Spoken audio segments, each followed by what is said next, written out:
Gentlemen, can I please have your attention? I need all of you to stop what you're doing and listen. This is the Jake Asman Show, a Gal Media property, presented by Rocket Mortgage by Quicken Loans. Live from the O'Reilly Auto Parts Studios, here's Jake Asman.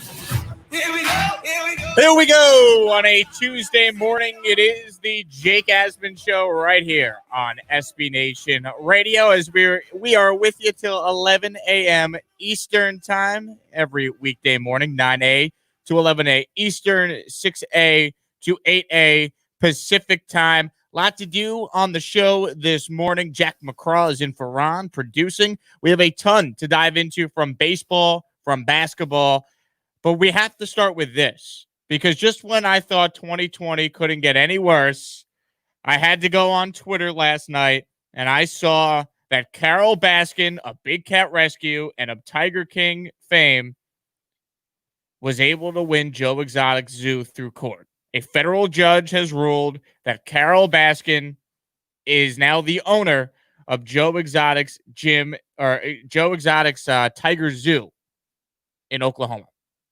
Very sad. Very disappointing. I really don't know what else to say other than I'm very depressed. I can't even lie to you. Carol Baskin gaining control of Joe Exotic's zoo is just tough. It really is. Just when you thought 2020 couldn't get worse. So more coverage on that throughout the show.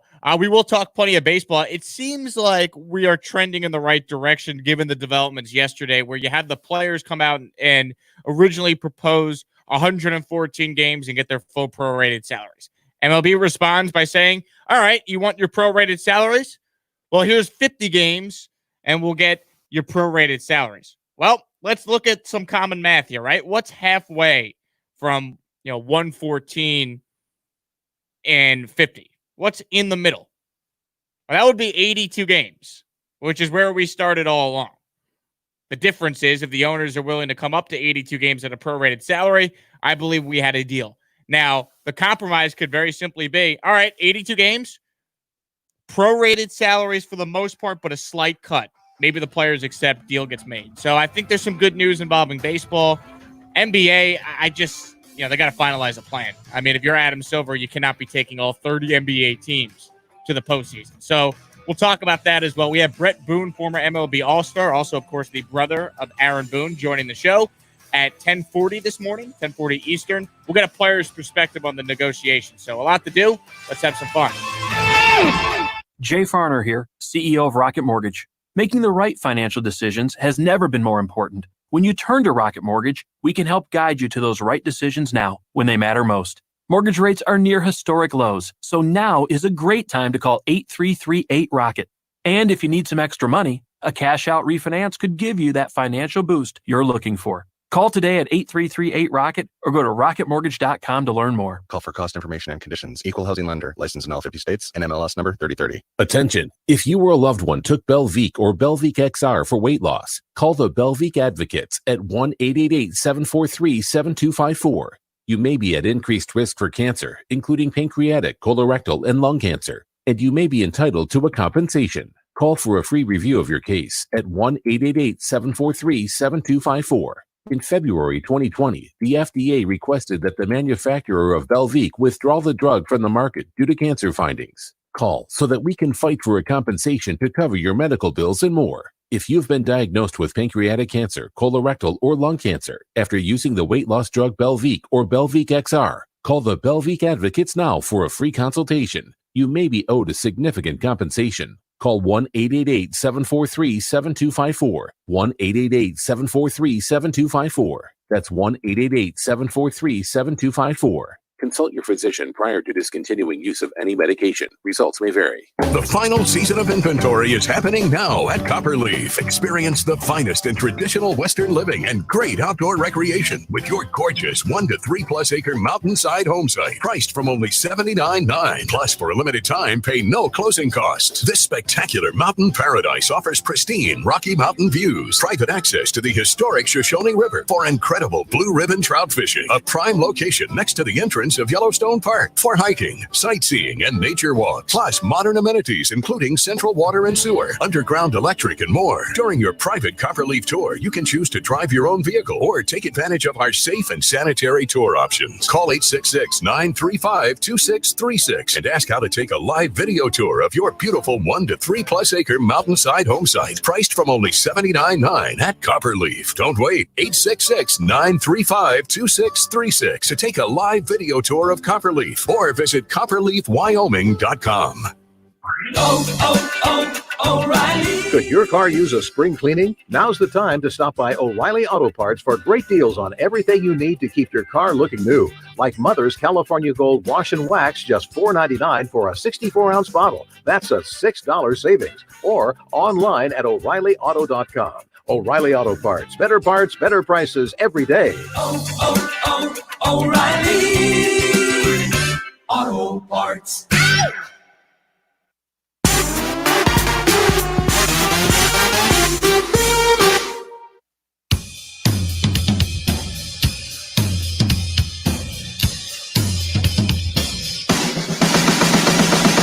Welcome back to the Jake Asman Show, presented by Rocket Mortgage by Quicken Loans. Live from the O'Reilly Auto Parts Studios, here's Jake Asman.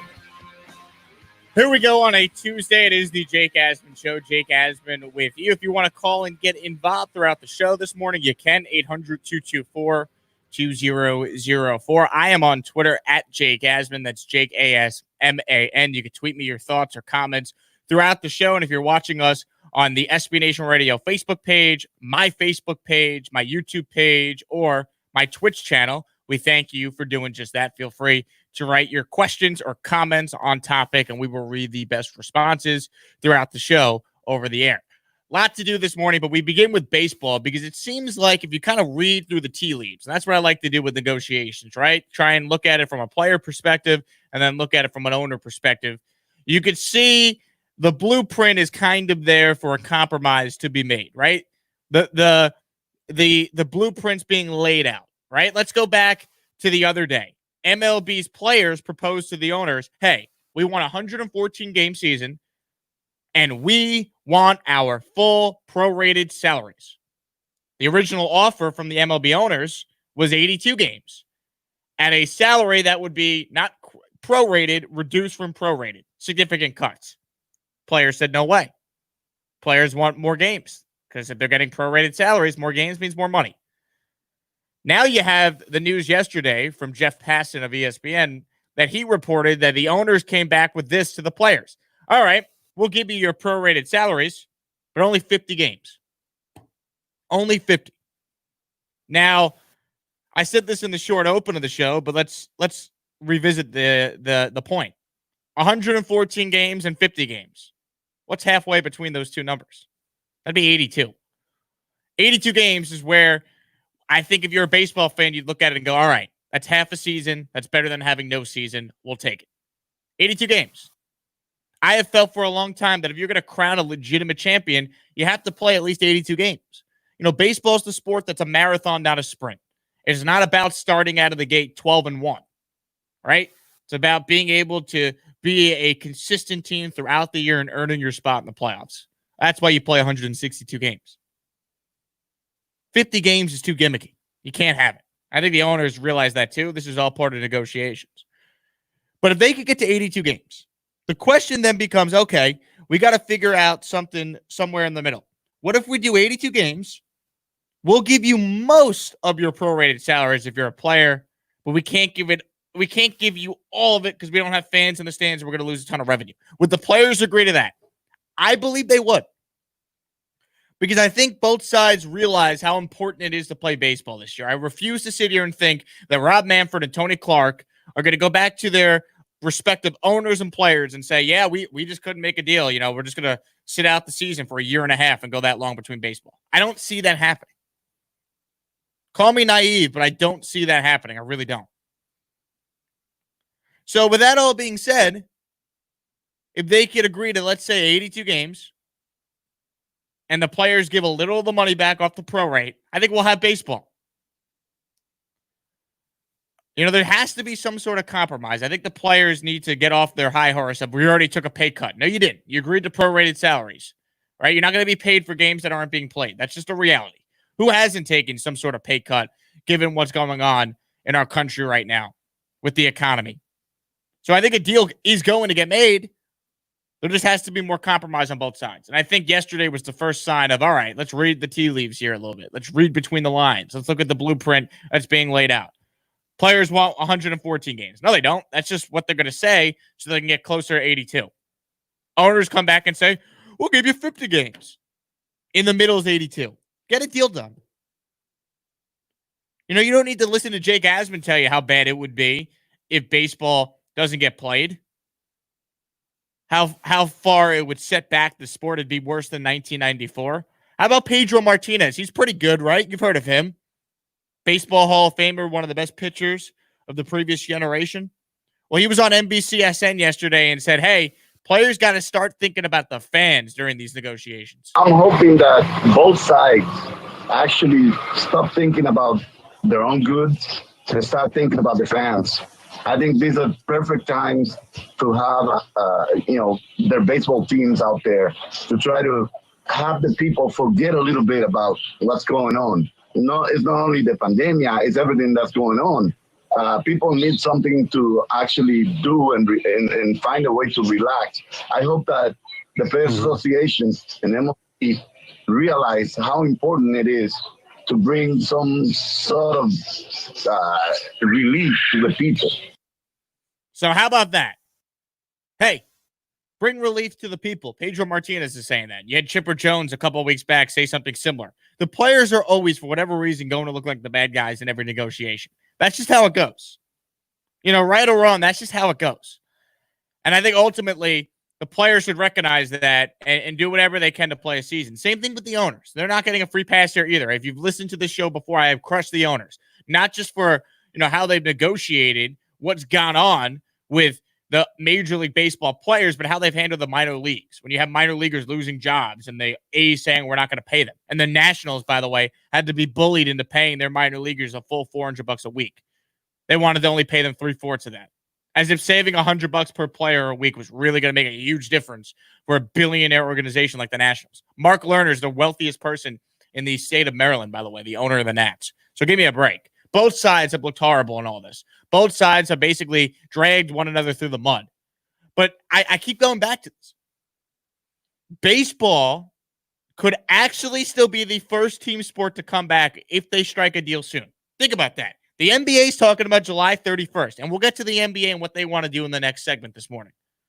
But baseball could still be, despite all the bickering on both sides, they could actually be the first sport back. Seriously. They want to start July 4th weekend. They'd be back before any of these team sports. The only sports we have right now that are back are individual sports in this country, right? NASCAR, individual. Yeah, you have a team, but the driver is a solo act. He doesn't have a co-pilot with him in that race car. All right, UFC is one-on-one. All right, look at some of the other sports that have come back. Golf, individual sport. I'm sure tennis will come back soon. Point is, baseball could still be the first team sport back. And baseball was the first sport back after September 11th. Baseball has always been synonymous with helping to bring the country together, providing hope, providing a distraction. They still could do all that despite all this nonsense between both sides. So I thought the news yesterday was positive. I really believe that, hey, owners proposed 50 after the players put 114 halfway through. Well, that's 82. Boom. Players get back a little more money. Maybe the owners do a little bit more payments and deferments. Let's play baseball. Because nobody wants to hear these millionaires fighting with billionaires. And MLB's done a bad job making their players look bad by leaking stuff out to the media. The players have done a bad job not staying silent and appear to be united. Like, nobody wants to hear baseball's BS right now. All right? Forget the pandemic, which has 1 in 5 Americans out of work and 100,000 plus people dead in this country from it. But now you have rioting on the streets. The message of the peaceful protest being taken way out of context and being put, on the backside as rioters and looters destroy our country. Nobody wants to hear baseball not being able to figure it out because they're having fights over millions of dollars, how to split up the pie. Play baseball. I think of the quote from Sonny in the movie Bronx Tale. Baseball don't care about you. Why should you care about it? Hey, fans, if the owners and players don't care about you, why should you care about it? Baseball will not recover if they don't play a season. I've talked about this a lot on the show. They just won't. Ratings will be way down whenever they do come back. Will be a year and a half in between. The diehards will be there. But the casual fans going to go to a different sport, and they will never come back. They just won't. Ernesto Rojas writes in on the Twitter broadcast of the show through Periscope, a bad look for baseball, players and owners if a season is not some way savage. Not just a bad look, but a horrible look that will have long-term ramifications that the sport will feel for an incredibly long time. An incredibly long time. Let's go back to 1994. It took the 98 home run chase, the Yankees being in the World Series, big market team in 96. It took a lot to go right for baseball in that steroid era to bring the game back. When baseball comes back in a year and a half and they don't play, what's saving it? The sport's already hyper-regionalized.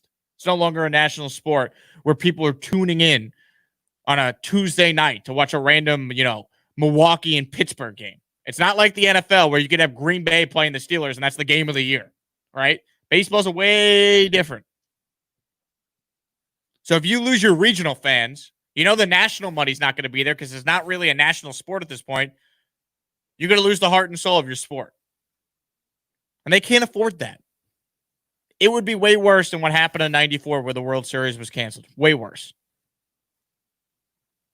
Because if all these other sports come back and you're the one sport that doesn't come back, not because you couldn't because of the pandemic, but because of the fact you couldn't figure out how to split up money, I don't even want to think how bad that'd be for the sport. It wouldn't recover. I think it's as simple as that. But as Pedro Martinez said, hey, owners and players got to start thinking about the fans, period. I'm not pro-player. I'm not pro-owner. I've said this over and over. I'm pro get a deal done. I think that's how every baseball fan should feel. Get a deal done. 800-224-2004 is the number if you want to weigh in. I'm on Twitter at Jake Asman. That's Jake ASMAN. You can tweet the show throughout the morning. We're with you till 11 a.m. Eastern time. And if you're just tuning in, Bret Boone, former MLB All-Star, also, of course, the brother of Yankees manager Aaron Boone, going to be joining us at 10:40 Eastern. And we're going to get into the player side of the negotiations with a former MLB All-Star who obviously went through what happened in 1994 and 1995. So we'll talk to Bret Boone later in the show. But up next, the NBA still has not decided how many teams they're going to be taking to Orlando when they restart the season. We'll talk about that next. Stay tuned. It's the Jake Asman Show. You are listening right here on SB Nation Radio. Wake up call. Hammerhead bet. Never heard of that. Hammerhead bet. This is pure nightmare fuel. All right. What is that? Why is this the first time I've ever heard of it? Small dog with wings and we should have known about this the second this was discovered. Mosquitoes can't possibly feed this thing. Not at all. No, I don't know what it eats. If it doesn't eat humans, what exactly does it eat? Anything it wants to eat. Right. No kidding. My God, that looks like Jeepers Creepers. Yeah, now, you know what? I'm sorry to do this when you're battling insomnia because I know you're not sleeping now. No, this thing is out there. I totally. My bad. Oh, my God. Should have saved it for after you came back and said, you know what? I got a good night's sleep, Ron. No, I got a story for you then. Wake Up Call with Tony D and Ron Culver. Weekday mornings. Game time decisions. What's up, everybody? I am Gabriel Morency inviting you. No, I'm not inviting you. I'm telling you. Join me in a Raging Redhead Can Store weekdays at 6 Eastern as we throw it down on the loudest station in the nation, SB Nation Radio. It's Game Time Decisions with Gabriel Morency and a Raging Redhead Can Store weekdays at 6 Eastern on SB Nation Radio. Bring it. Game Time Decisions with Gabe Morency and Cam Stewart. Weekdays at 6 p.m. Eastern. Pushing the Odds with Matt Perrault. Joe Theismann here on Pushing the Odds. How has quarantine life been for you? Probably the most important word that we can all consider is patience with everybody. I know everybody's sort of going stir crazy. I mean, let's face it, this is something we're not used to as a society. We move quite rapidly, but now we're forced to sort of reevaluate the important things in life, and I think it's good in that regard. Matt, I've said this for a long time. If you have your health, you have wealth. Wealth has nothing to do with what your bank account looks like. If you have your health, then you are a very wealthy person. Now it's important that we understand that you want to be able to keep social distancing so that everybody can stay healthy. And the more we can practice that, every day that we can practice that, every day we can buy a day for the scientists to be able to come up with a cure or a vaccine, it's a day closer to having this craziness end. And life will never be the same. Pushing the Odds with Matt Perrault. Weekday afternoons from 1 to 4 Eastern on SB Nation Radio. Wake up call! It's really weird how gambling is now embraced and everyone acts like they never hated it or bothered by it before. You know what else is getting that same love? Weed. Same thing. For years it was taboo, and now we're getting to that point like, it's not that bad. No, it's not that bad. Same thing with gambling. Which my state will legalize it. Yeah, right? There's a lot of people doing this. Okay, all right, well, you know. Wake Up Call with Tony D and Ron Culver. Weekday mornings.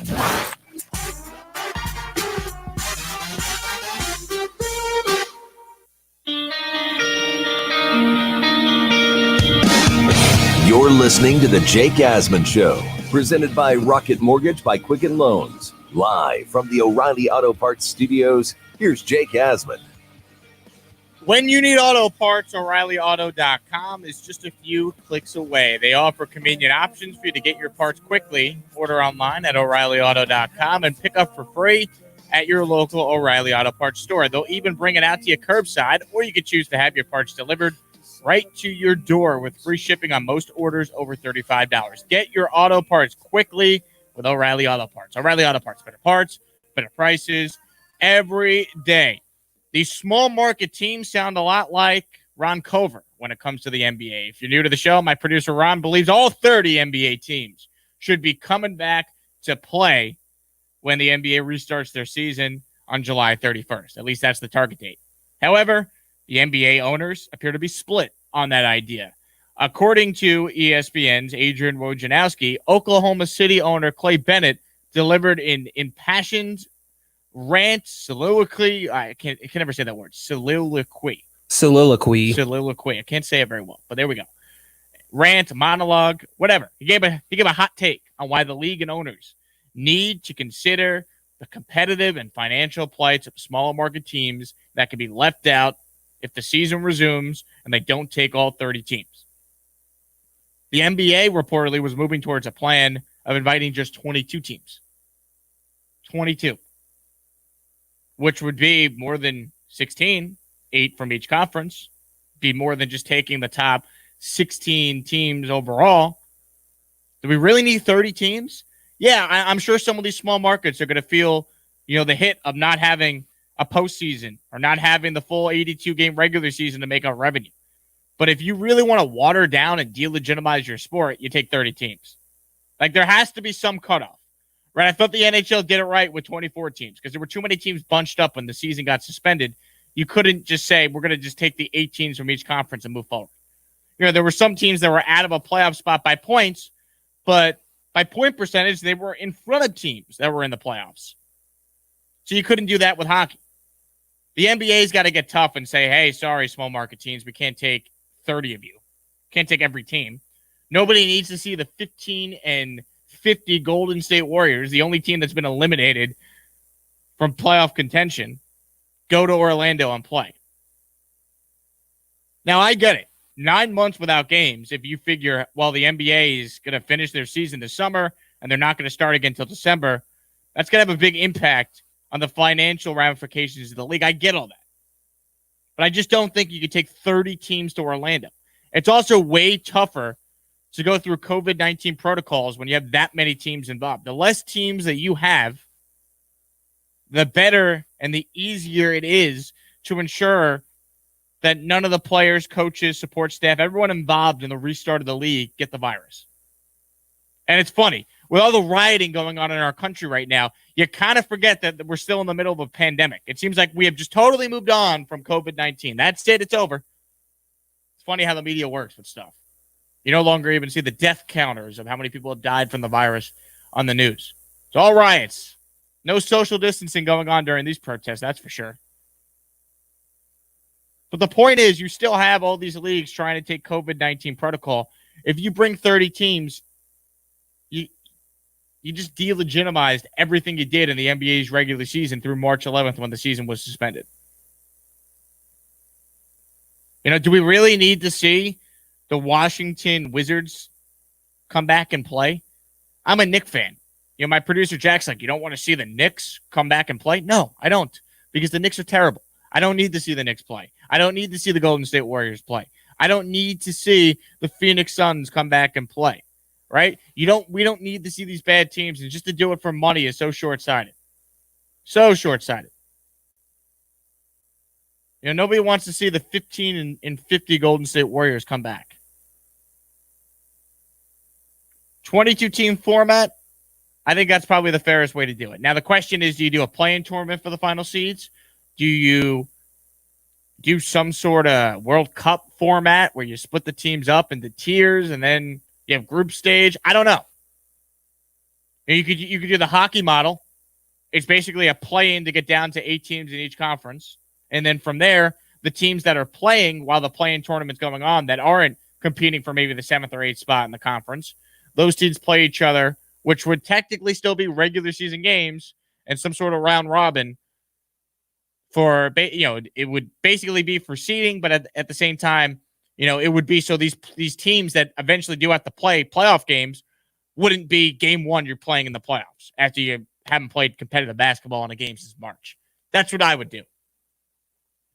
And if I was a real simpleton, which I could argue this as well, give me the top 16 teams. Who cares about East-West? The games are being played in the neutral site in Orlando. There's no home field advantage, home court advantage. They're playing in front of Mickey Mouse. They're not playing in front of any NBA fan. So that's what I would do, honestly. If you don't want to do a play-in tournament, just take the best 16 teams. See, here's the thing with basketball. You know who's coming out of the first round all the time. How often do upsets happen? They never do. That's why the We Believe Warriors from 2007 are so historic, because they're like the only team that went on a real run. It just doesn't happen. Milwaukee's going to destroy Orlando when they play them. All right, Toronto will beat the Brooklyn Nets if Kyrie and Kevin Durant don't play. You look in the Western Conference here, you have the Lakers, you have the Clippers. They're going to be able to beat the 32 and 33 Memphis Grizzlies. Take the best 16 teams. Orlando would still be in that top 16, by the way. It'd be 8-8. It actually would be perfect. I don't see any downside in some sort of play-in. I don't see any downside in just taking the top teams. But the NBA is going to try and make some money, so I suspect they'll probably go with 22 teams, which has been reported, which has been out there. But nobody wants to watch the Knicks play. Sorry. Nobody wants to watch the 20 and 47 Atlanta Hawks or the 19 and 46 Cleveland Cavaliers. The NBA is trying to get to around 70 regular season games played were some of the reports, so they can meet the, local television contracts, the regional agreements, the regional sports network agreements they have with various networks in NBA cities. Okay. Then you can do the hockey approach. Take your top 8 teams from each conference, and let's say, you know what? Let's take the top 6 instead from each conference. 7th and 8th seeds, up for grabs. Invite extra teams, let them play for it. You'd get Zion in, right? See, the NBA doesn't necessarily care about cities. They care about stars. So if there's a compelling argument to have Damian Lillard in the playoffs or give him a chance to, they're going to try and find a way to do it. New Orleans, 28 and 36. Are they a playoff team? No. But they have Zion. Eyeballs will want to watch Zion. You can come up with a format for him. Nobody really cares about the 27 and 36 Spurs. In the Eastern Conference, nobody cares about the 24 and 40 Wizards. The only team that has a legitimate gripe that they should have a chance to make the playoffs, to me, would be the Trailblazers, who are 29 and 37, who trail Memphis by 3.5 games. 4 in the loss column, though. It's not like they're that close. They're close, but relatively speaking, it's not like they're a game out. And the Pelicans, who are 28-36, 3 games in the loss column behind Memphis for the final seed in the West. Other than those 2 teams, and I guess the Kings as well, 28-36, 3.5 out as well, 3 in the loss column. But other than those 3 teams, that's really it. I don't need to see any team from the East. I look at the Western Conference, and that's the only real argument we have here. If it's a money grab, sure, bring every team back. But no one's going to be interested in that. Then you have more of a likelihood that somebody gets the virus. Then you have more of a likelihood that the season gets started and delayed. It's too much of a headache for no reason. But if you want to get Zion and Damian Lillard in, I get it. But all 30 teams, sorry, small owners, that's just not for the best interest of your sport. Speaking of not being in the best interest of their sport with the NBA, the Knicks somehow found a way to make themselves look horrible with what's going on in our country. How? We'll tell you about that next here on the Jake Asman Show. Hi, this is Jay Farner, CEO of Rocket Mortgage. Making the right financial decisions has never been more important. We can help guide you to those right decisions now when they matter most. Mortgage rates are near historic lows, so when you call 8338-ROCKET or visit us at rocketmortgage.com to start your refinance, you'll be well on your way to saving money every month. The rate today on our 30-year fixed-rate mortgage is 3.375%, APR 3.59%. Right now could be a great time for you to take some positive financial steps forward with a cash-out refinance from Rocket Mortgage, which could give you the boost that you're looking for.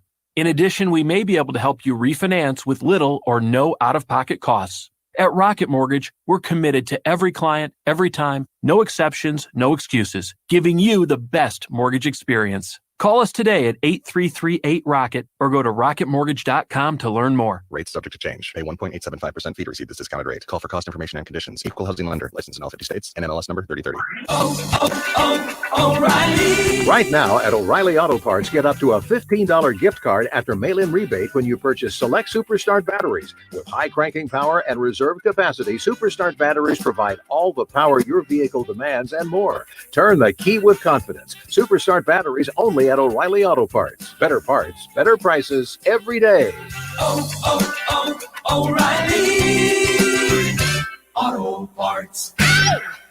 The final season of inventory is happening now at Copperleaf. Experience the finest in traditional Western living and great outdoor recreation with your gorgeous 1 to 3 plus acre mountainside home site, priced from only $79.9. Plus, for a limited time, pay no closing costs. This spectacular mountain paradise offers pristine Rocky Mountain views, private access to the historic Shoshone River for incredible blue ribbon trout fishing, a prime location next to the entrance of Yellowstone Park for hiking, sightseeing, and nature walks, plus modern amenities including central water and sewer, underground electric, and more. During your private Copperleaf tour, you can choose to drive your own vehicle or take advantage of our safe and sanitary tour options. Call 866-935-2636 and ask how to take a live video tour of your beautiful 1 to 3 plus acre mountainside home site, priced from only $79.9 at Copperleaf. Don't wait. 866-935-2636 to take a live video tour of Copperleaf or visit copperleafwyoming.com.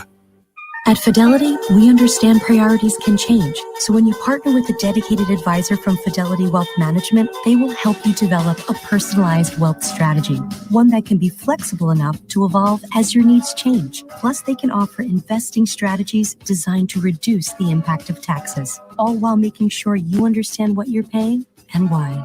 Learn more at fidelity.com/wealth. Investment minimums apply. Fidelity Brokerage Services, LLC.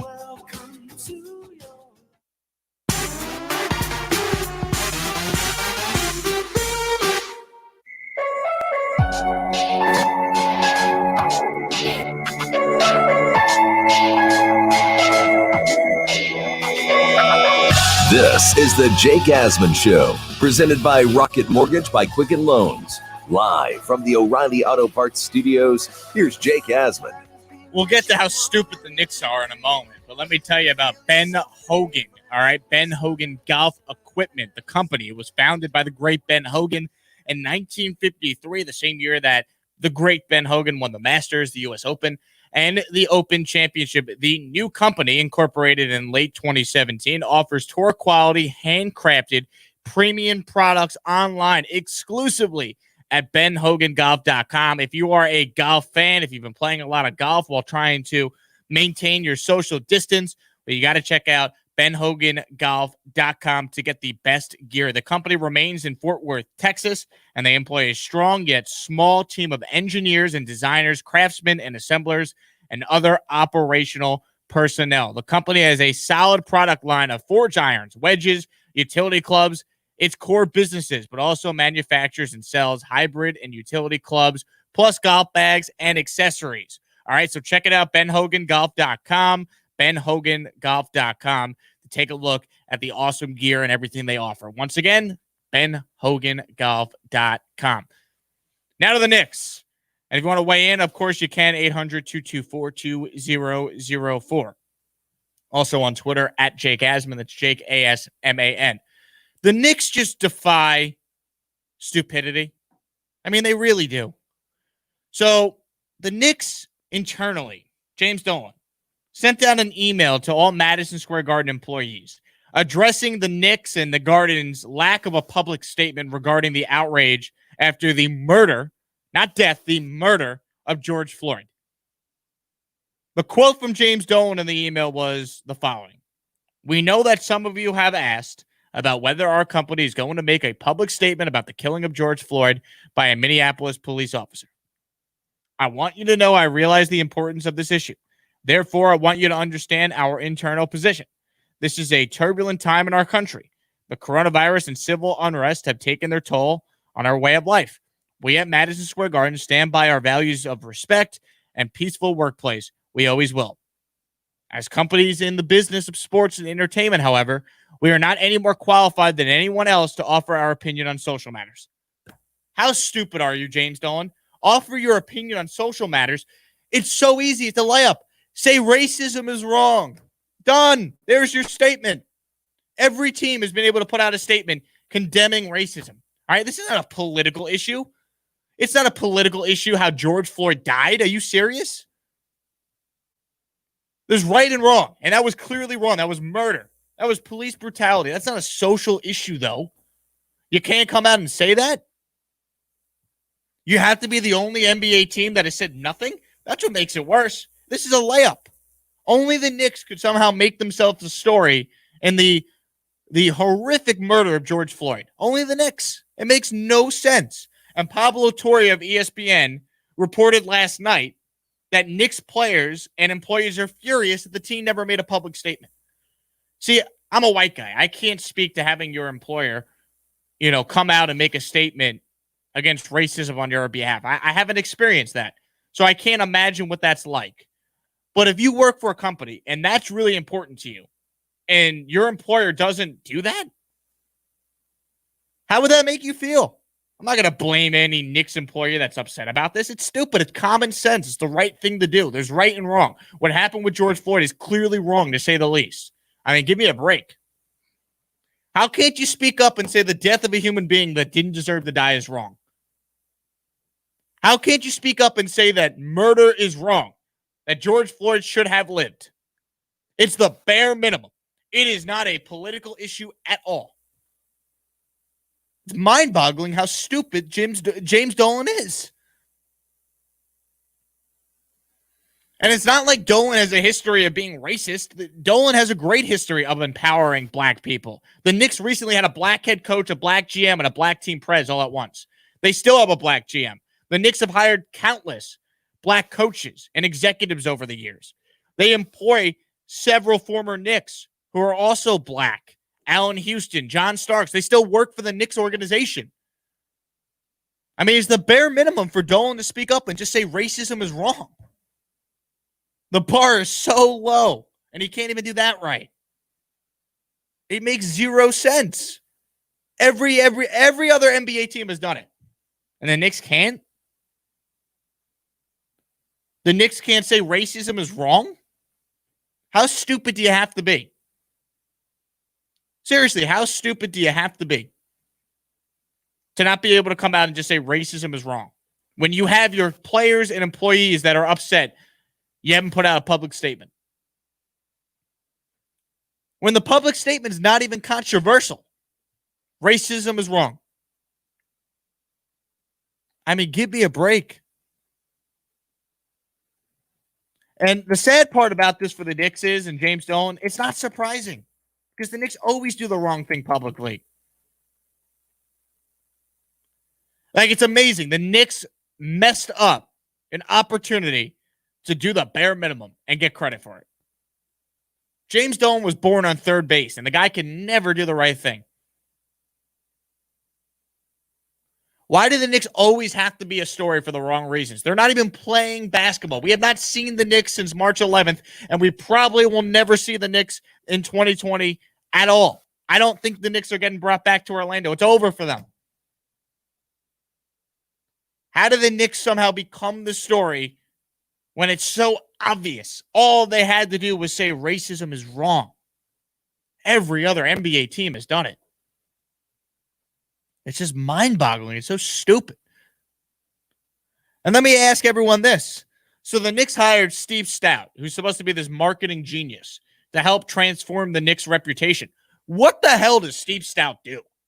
The guy shows up, he goes on First Take on ESPN, and basically says the entire coaching staff's getting fired at the end of the season.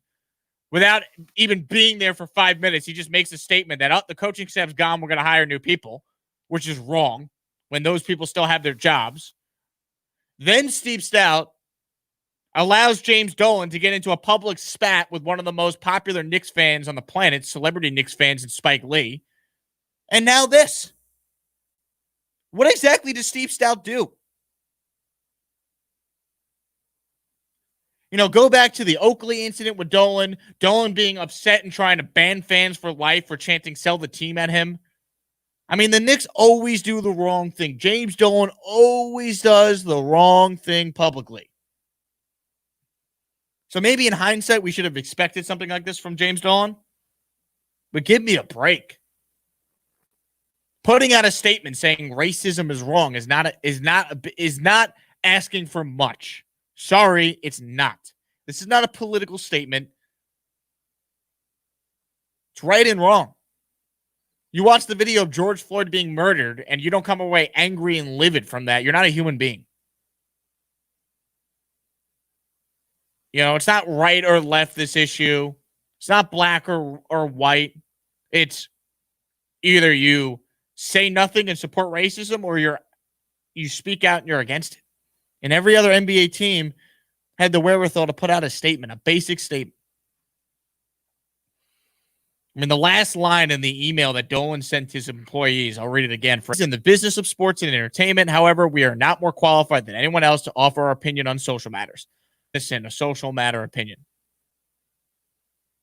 How?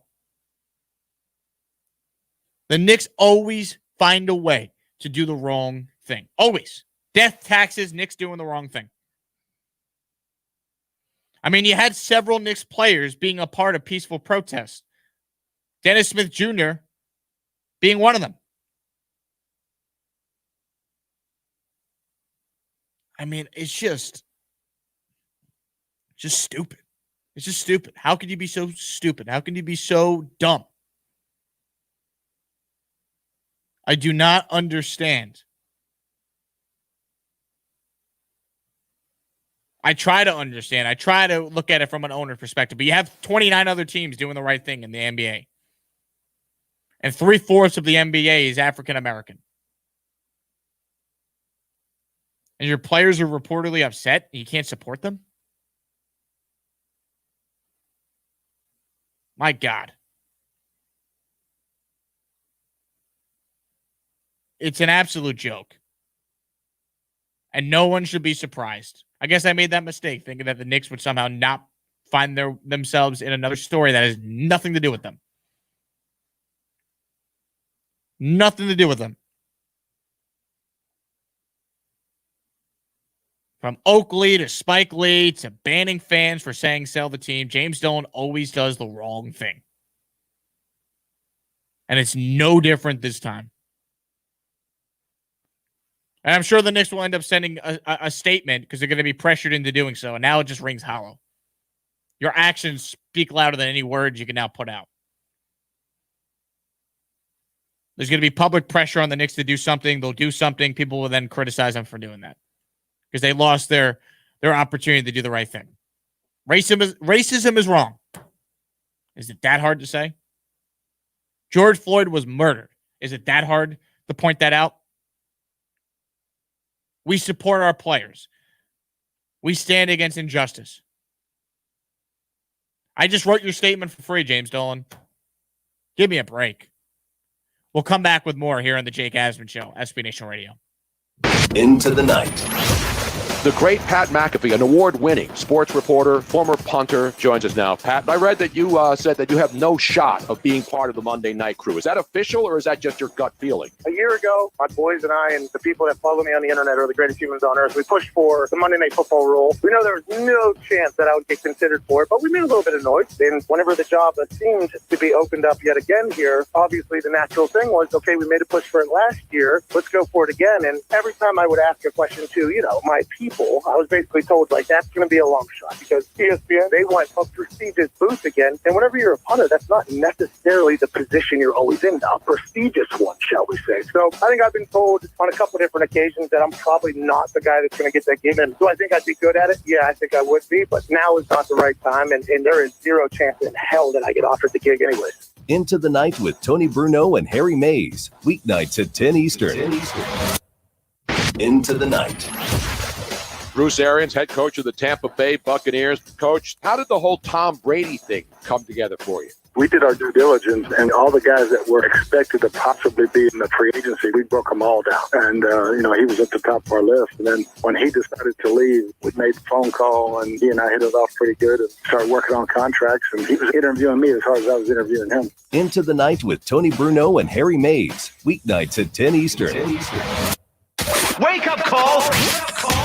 We know Major League Baseball is trying to get back, but eventually it will, and eventually minor league baseball will be back. And if you are a minor league team in need of a change of identity, would you go with Murder Hornets? I think it's a fantastic idea. Kind of like with a hat, with a Murder Hornet hat on it, maybe going through some letter or something. Like if you're Chattanooga, you got a C on it, and a Murder Hornet blasting through. Murder Hornet mascot running through the stadium.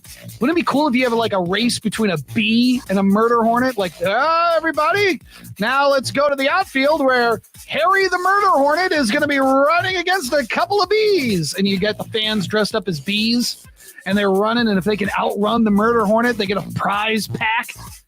But if the Murder Hornet catches them, unfortunately, he's got to rip their head off. Wake Up Call with Tony D and Ron Culver. Weekday mornings.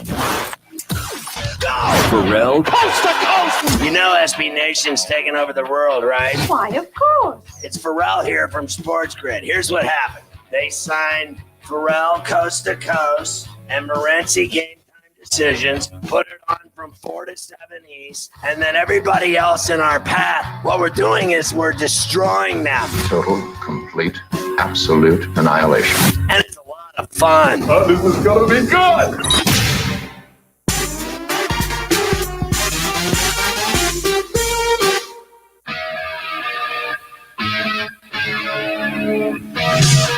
This is the Jake Asman Show, presented by Rocket Mortgage by Quicken Loans. Live from the O'Reilly Auto Parts Studios, here's Jake Asman. This hour of the Jake Asman Show this morning has been presented by Rocket Mortgage by Quicken Loans. Rocket Mortgage is with you every step of the way to provide a seamless mortgage experience. 26 up, 26 down. Here comes number 27. It's Jason Donald, and a crowd of better than 17,000 to its feet. Ground ball, right side. Cabrera will cut it off. Galarraga covers. He's out. Oh, he's safe. He is safe. He is safe at first base. Jim Joyce said he was safe at first base. 10 years ago today, Armondo Galarraga throws a one-hitter.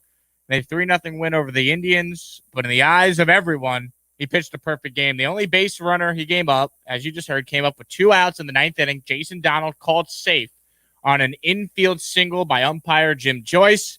Replays clearly show that Miguel Cabrera touched the bag before Donald got to first base, and the Tigers starter came about as close as you could possibly come to throwing a perfect game without being given credit for throwing a perfect game. Unfreaking believable. 10 years later, you still can't believe it.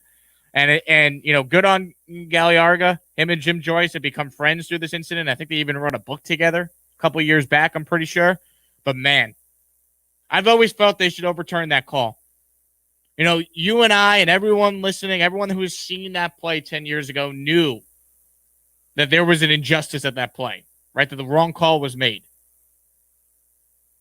Armondo should have had a perfect game. And he got robbed of a perfect game by a blown call by Jim Joyce. And replay wasn't around in 2010 to be able to overturn it. If replay's around today, that call gets overturned. I've always argued that they should overturn that call for a couple reasons. I think, one, if replay was around, clearly they overturn it. 2, it's the one play where if you look back and you say, okay, well, if we overturn this call, then we'd have to go back in history and overturn a lot of blown calls. See, that's where I don't think that statement's correct. You could overturn this call because the game was over, right? The Tigers were up 3-0 over the Cleveland Indians. If the right call is made, there's no, well, what would that do to the rest of the game? That would open up Pandora's box, you know? We can't just assume that the game would have ended and that's it, and the Tigers wouldn't have, you know, blown the lead. We can't just assume the Indians wouldn't have been able to come back. Well, you can, because it was 2 outs, nobody on. So if the right call by Jim Joyce is made at first base, game's over. There's no, well, what if this happened? Or, oh, we're opening up Pandora's box to all these different scenarios. You're really not. The game is over. Right? The right call is made by Jim Joyce at first base. Gagliarga has a perfect game. It was the only base runner the guy gave up, and a blown call was made. And it's not like it was a bang-bang play. That's the biggest thing, too. It's not like it's so close we're splitting hairs, and it's like, oh, yeah, tie goes to the runner. Yeah, tie goes to the runner. He was blatantly out.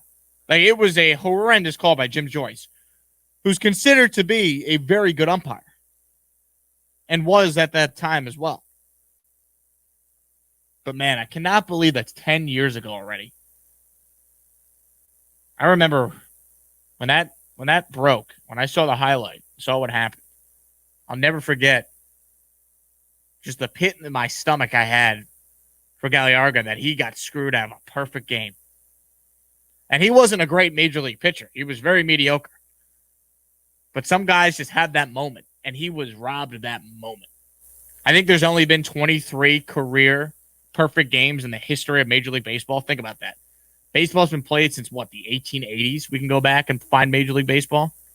There's only been 23 perfect games in MLB history. There should have been 24 by now. That's why I think he overturned the call. The guy threw a perfect game. Doesn't get credit for it. It's not like he was a Hall of Fame pitcher. It's not like he's Nolan Ryan that threw 7 no-hitters. So what's one that doesn't go your way? Armondo Gagliarga was a journeyman pitcher. Threw a perfect game and it didn't count. Damn. 10 years ago today. Can't believe it. 10 years ago today. Time flies. It sure does. Fun first hour of the show this morning. We have a lot still to do in the second hour. Quick hits, and Bret Boone's going to join us. Stay tuned to the Jake Asman Show.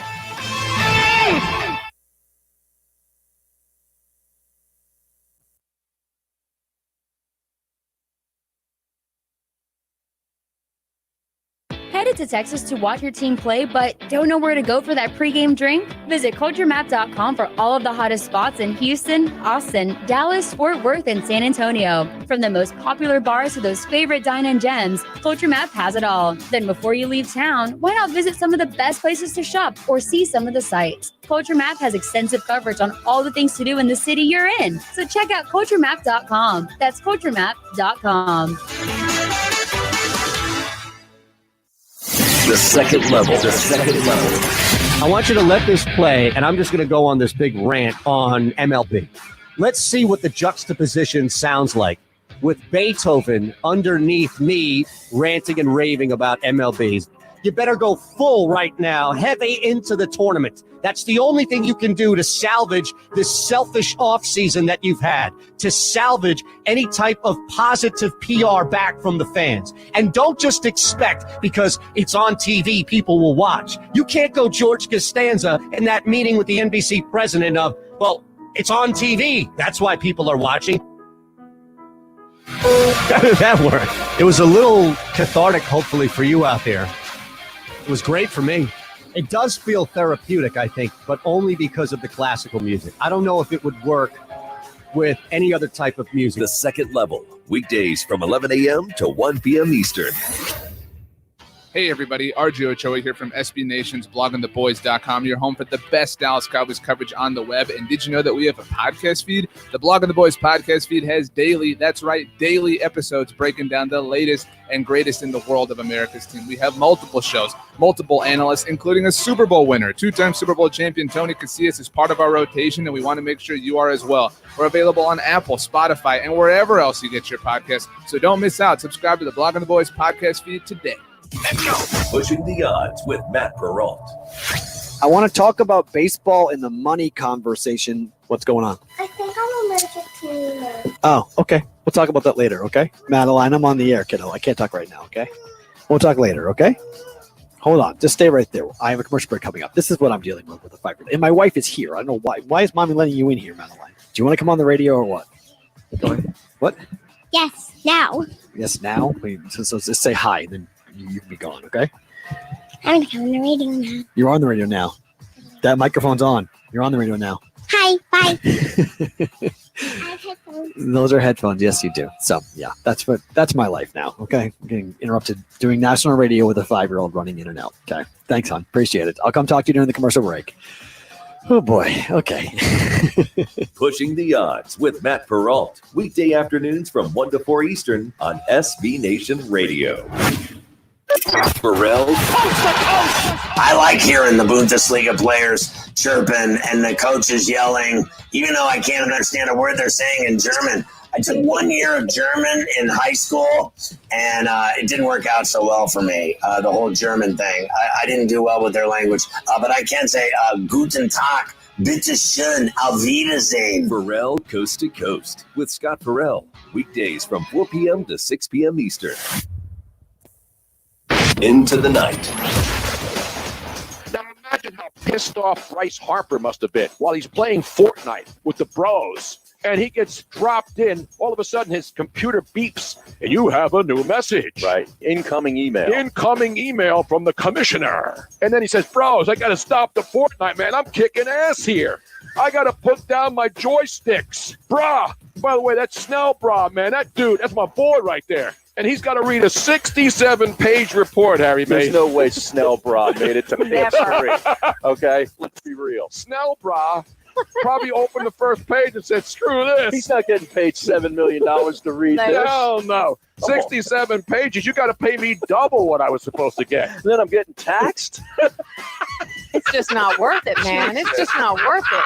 I mean, I'm only getting paid to read 20 pages of it. Into the Night with Tony Bruno and Harry Mays. Weeknights at 10 Eastern.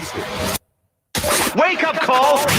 Please, God, if it does come to that, can we have the Walking Dead zombies, not the World War Z? Yeah, I don't need the fast-moving superhuman. Ooh, I'm not outrunning a World War Z zombie. I'm the guy you bring because secretly you know I can't keep up with the rest of the group. Hey, I'm going to take Bob and Jim and Tony. You come with us too. And everybody knows why you're bringing me. So when push comes to shove, I'm the meal. Wake Up Call with Tony D and Ron Culver. Weekday mornings. Listen to the car guru himself, Mike Herzing with Matt Perrault, every Saturday morning from 7 to 8 Eastern on Let's Talk Wheels, right here on SB Nation Radio. Join Mike and Matt as they talk about everything going on in the world of cars. To get more content on your favorite team, you can check out our friends at SBNation.com. They have team-specific sites to fit your needs, whether it's basketball, baseball, NFL, or the school you graduated from. SB Nation has you covered. As we navigate the COVID-19 crisis, O'Reilly Auto Parts is dedicated to serving you. We've been deemed an essential business, so our doors will stay open. We encourage you to buy online, then pick up curbside. Together, we're committed to getting through this. From reviews on the latest vehicles to vintage rides to tips on keeping your family safe on the road. If you love cars, trucks, and SUVs and the amazing technology hitting your favorite showroom, check out automotivemap.com.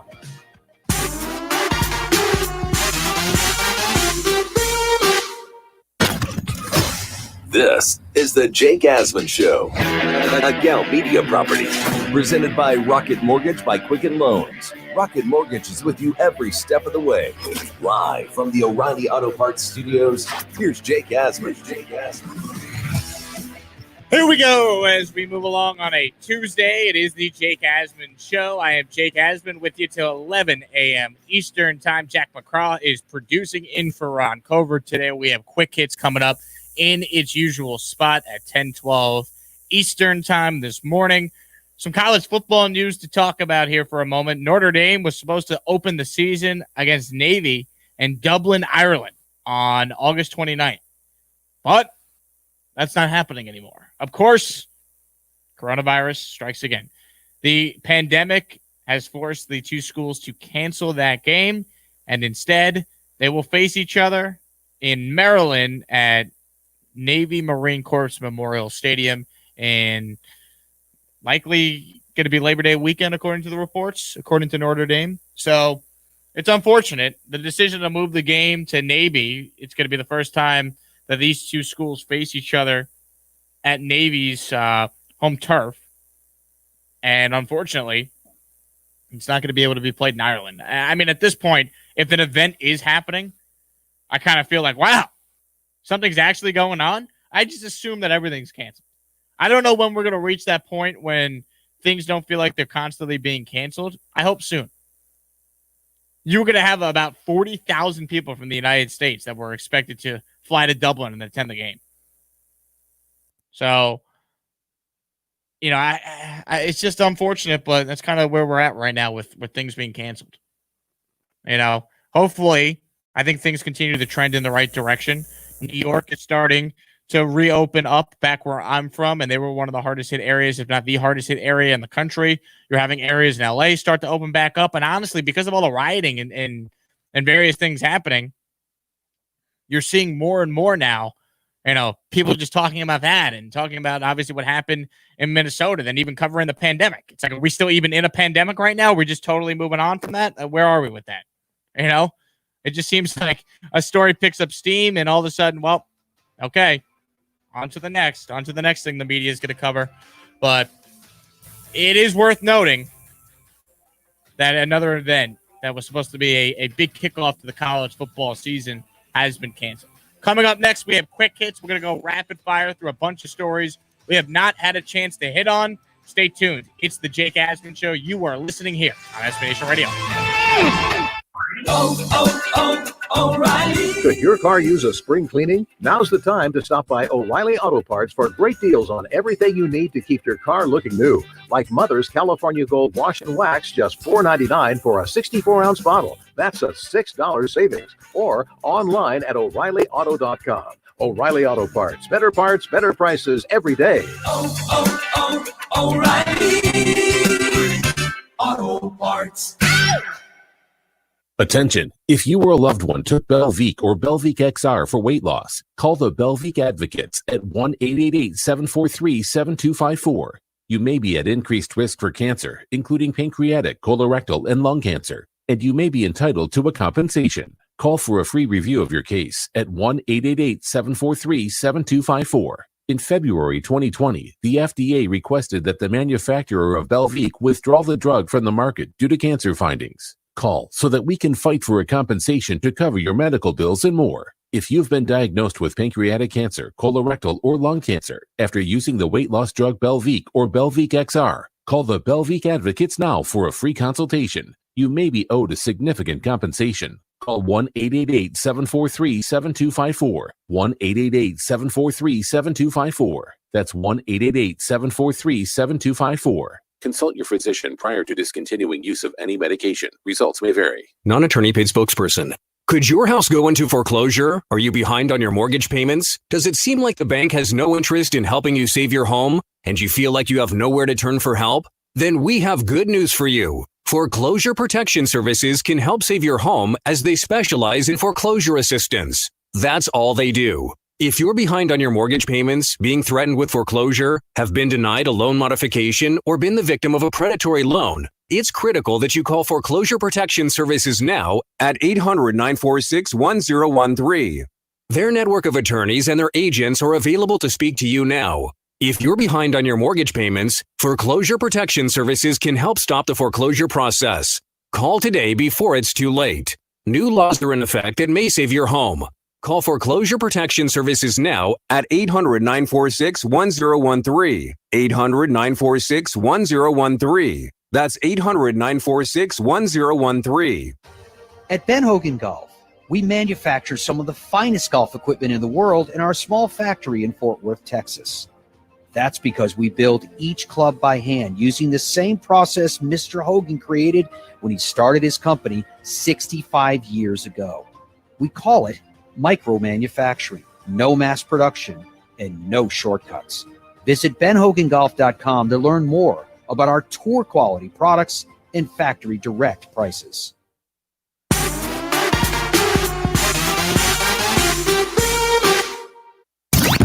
Listen up. Welcome back to the Jake Asman Show.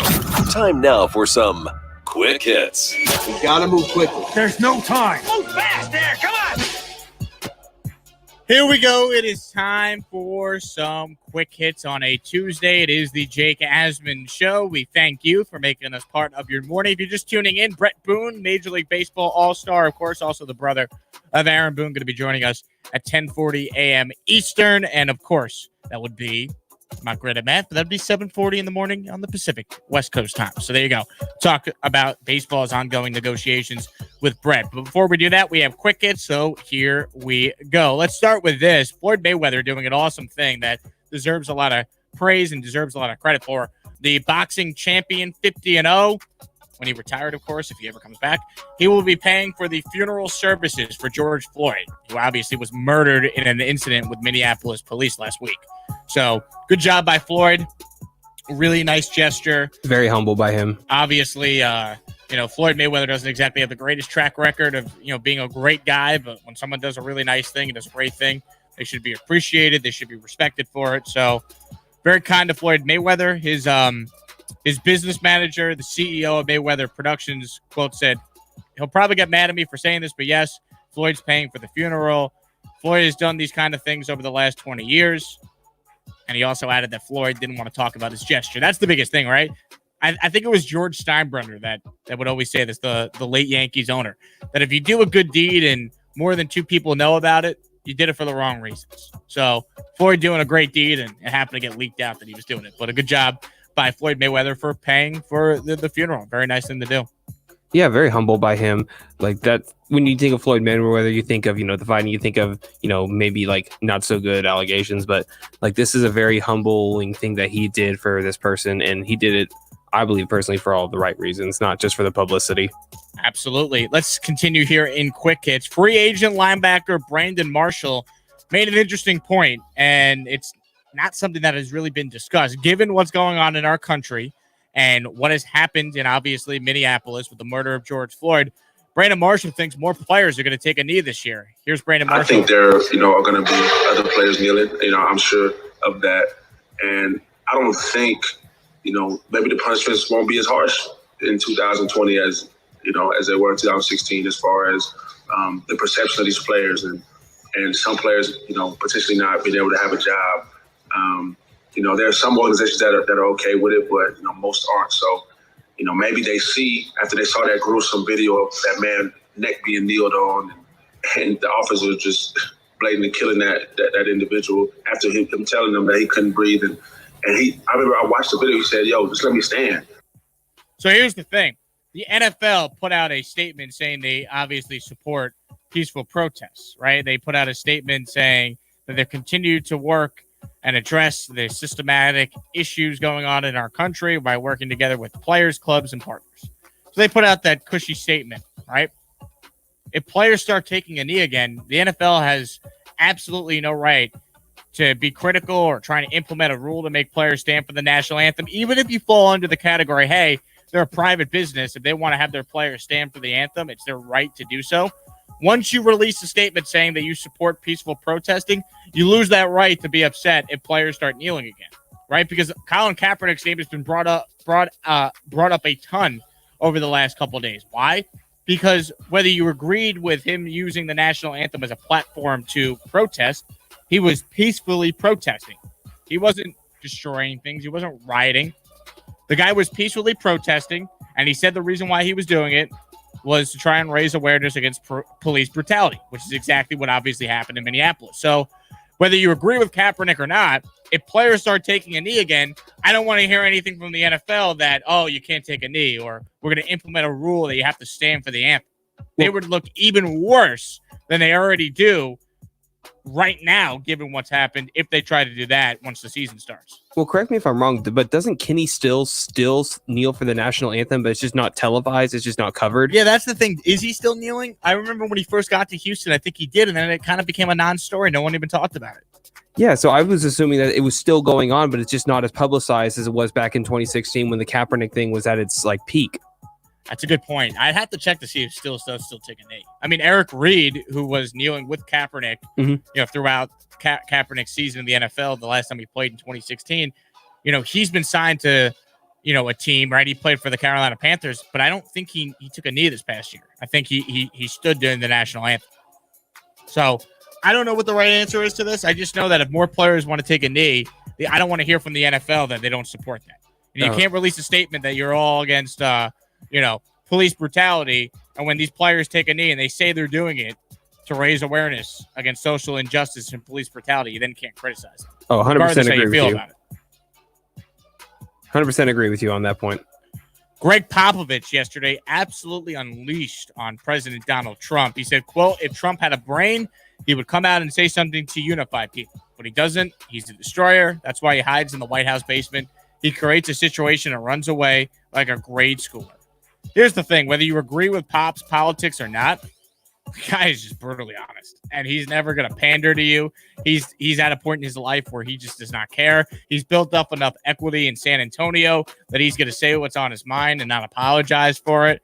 So, listen, I'll just say this. If a Republican sports figure comes out and is critical of, let's say Barack Obama as an example, or is critical of a fellow Democrat, I don't want to hear I don't want to hear that figure get ripped for being critical if we're going to give Popovich a pass to be critical of the president. It works both ways. I have no issue with someone expressing their opinion, but I think it better go both ways. We shouldn't criticize someone for expressing their opinion just because you maybe don't have the same political lenience as that person that's giving you their opinion. I'm surprised that Greg Popovich gave this long of a response. It's a good point as well. Normally, he doesn't exactly give a whole lot in a lot of these interviews. I'm assuming he would say something along the lines of, he sucks. Next question. He's been very critical of the president throughout the year. So is Steve Kerr, by the way. Both guys have no problem, being critical of the president. That's for sure. Yeah, my issue with Steve Kerr was when the whole Hong Kong thing with Daryl Morey happened in China, Steve Kerr said he didn't know enough about the situation to give an opinion. Like, come on, dude. You're outspoken about every issue. You should be able to come out and say communism is wrong. I stand with the people of Hong Kong. He didn't do it, though. So I think it was fair for Steve Kerr to get some criticism for that. No doubt about it. Moving on here in quick hits. We talked about this yesterday. J.R. Smith, in a video that TMZ had, was shown beating the you-know-what out of a looter who damaged his truck right in front of J.R. Smith's home in L.A. Well, J.R. Smith yesterday was on the Pat McAfee show, and he said, you know what? I shouldn't have snapped on the looter like I did. You know what's sad? Because after the first two kicks, I really got in. It really, in the third one, you could kind of see it. It wasn't that much emphasis on it because I really, at that point when it happened, I seen red. And then when I finally snapped to and what was going on, I'm still disappointed with myself, even though people say I shouldn't be. But it's just for me, I'm 34 years old. I have 4 little girls at home. I don't want that image of regardless of the fact whether it was right or wrong. I don't want them to have that image of their dad being able to, being capable of doing that and doing something like that. Here's the thing. I appreciate the sentiment from J.R. Smith, but screw that, man. Someone's damaging your truck. You got him. You had every right to beat the bleep out of him. Good on you, J.R. Smith. Don't apologize for anything. I fully support what J.R. did. If someone's going to destroy your property and you catch them, you have every right to attack them. Shame on that person for trying to just destroy someone's property for no reason. J.R. Smith was even saying this yesterday on Pat McAfee's show as well. It's not like his home is in the middle of where all these protests were going on. It was a residential area, and this jackwagon was just trying to cause mischief and chaos for no reason. And he happened to mess with the wrong guy. And it's funny, J.R. Smith said he's actually the only black person that lives on his block. So, of course, bad timing for that looter. But guess what? You got what you deserved. This is what happens when you have all these Twitter tough guys finally have to face, the real life athlete that they try and troll and say racist or mean things to on social media. J.R. Smith got to live the dream that I'm sure so many public figures wish they get a chance to live, right? You have all these anonymous people saying, bleep to athletes and politicians and celebrities, behind their keyboard, right? Keyboard warriors. They would never say this to someone's face. Well, someone tried to loot J.R. Smith's truck right in front of him, and he wasn't going to have it. I stand with J.R. Smith. In fact, to me, if I'm an NBA team, I am signing J.R. Smith to a contract to reward this man for going out there and defending his property. Dude, you think that Twitter guy is going to brag about that? Like, look, I got beat up by J.R. Smith of all people. Like, wouldn't you be beat up by an athlete? Wouldn't you be kind of impressed? It's like taking a shot from like Mike Tyson or Floyd Mayweather. I would hope that the guy that got beat up will tell everyone he got beat up, or maybe he's so embarrassed he probably doesn't even tell anyone. That's what I was thinking this too. But no, I completely agree, dude. If someone's messing with your car, your house, your whatever, dude, that's your property. You have the right to defend it. It's just unbelievable. I mean, like, if someone's attacking your property, defend it.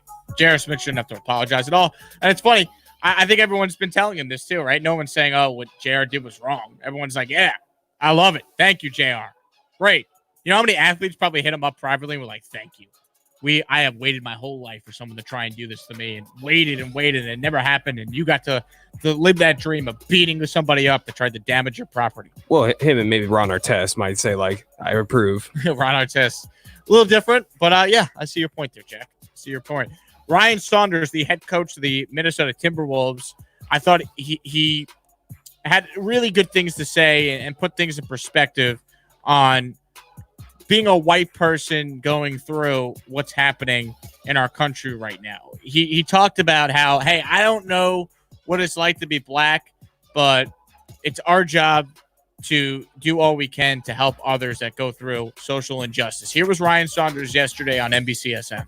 One player actually had told me that when he's on the road or he goes on a run or something like that, when he's out, he puts his cell phone on his arm as opposed to his waistband, because he never wants somebody to mistaken it for something else. And that just, it struck me, and it's hard to hear because like you said, and like I stated, I've never had to feel that way. I'm able to walk outside my home right now and go for a run and wear my cell phone wherever I'd like to in a lot of ways. So I want to make sure that I bring up as best as I can, and I just listen and try to become more educated on everything. I think it's a really solid point. I can't sit here and tell you I've ever been, judged by the color of my skin. I'm a white guy, but I could listen to those who have faced racism in their lives, and something as simple as, wearing your phone when you go for a jog on your shoulder instead of wearing it, on your waist, so a police officer or somebody doesn't mistake it as a weapon. Like, things like that you never think of, right? And I look at it like this. White privilege doesn't necessarily have to be like a negative thing. Like, you can't control that you were born white, but there are just certain things in your life that you don't have to deal with that you would have to deal with if you weren't born white, if you were born black. So it's things like that I thought, it's a comment that Ryan Saunders made there that I thought was a really good point and kind of shedding light on an issue that, something as simple as just going for a jog. Your life is different based on the color of your skin. I thought that was a really good point by Ryan Saunders. Yeah, I'm white too. And I didn't realize. Yeah, just a ginger white, just like you, man. Yeah, man. I think you're even paler than I am, though, Jack. I am, man. And I go What type of outside all the sunscreen time. do you use? SPF what? 50. Oh, I'm an SPF 1000 kind of guy. If there was an SPF 1000, I'm pretty sure I would use it. Yeah, I went out to the lake and I burned on Saturday. But no, it's crazy. Like, I can go walk in my neighborhood, and I would have never even thought about that as just like where I place my phone or anything like that. And I don't think I'll never know what that's like to have to kind of think stuff like that. It's just a totally different perspective, and I think that's what we could do here. I talked about this a lot yesterday on the show.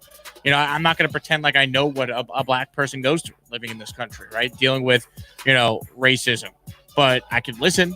I could support my friends who are black. I could support people trying to, come forward and create change and create a better world. Like, I think that's easy. I don't think, stopping racism should be such a controversial opinion. I think we should all agree racism is wrong, and we should do our part to make sure that it's eradicated. I think that's common sense. Agreed, 100%, Jake. Deshaun Jackson says if fans cannot attend NFL games this season, then every player in the NFL should be mic'd up when they play. I love this idea. After what we saw with the match with Tiger and Phil and Peyton and Brady, and what we've seen even in spring training with the baseball players being mic'd up. I think if fans aren't going to be there, TV has to be creative with how to make the product really interesting, and miking up players would be fascinating. Yeah, you'd have a lot of curses, and you probably would have to, have games on a tape delay to make sure that certain things don't get over the airwaves. But I love this idea. Anything for more entertainment, anything that could allow the fans to get more access and get a chance to see what it's really like, to hear what an NFL game sounds like from a player perspective, mic'd up. I love it. Sign me up. Do you remember that play a couple years ago when Cam Newton would lined up under center? I think he was on the goal line, and he heard the linebacker say the play. He's like, "Oh, you've been watching film, huh? Yeah. Watch this." Great moment. Imagine that just throughout the whole entire game. I love it. I think that'd be a lot of fun. And you know what? Some of the best moments we get in sports are like the NFL films when you listen back to it. And, The Last Dance had, an entire season of mic'd up footage following the 98 Bulls around and how great that was. Mic'd up content is the way of the future. And I really think if you're going to continue to try and be an innovative TV broadcast, specifically without fans and crowd noise in the stands, and I think you need to be creative. And I think what we saw with the XFL, with the interviews on the sideline and the players and coaches being mic'd up, is something the NFL should look into. I thought the XFL really got that right. And maybe they were kind of ahead of their time because this was pre-pandemic when they were doing all this stuff. So I'm all for it. Sign me up. Let's make it happen. And that wraps it up for Quick Hits here on a Tuesday, June 2nd. Coming up next, let's talk a little NFL. Couple teams gained some salary cap today. The Jets being one of them. There are still some big free agents that are out there in the NFL, including a guy that Jack just mentioned, Cam Newton. Let's go through the top remaining NFL free agents here on June 2nd. We'll do it next here on the Jake Asman Show. Wake up call. Raiders and Saints, right? Big game. Opening up the brand new stadium.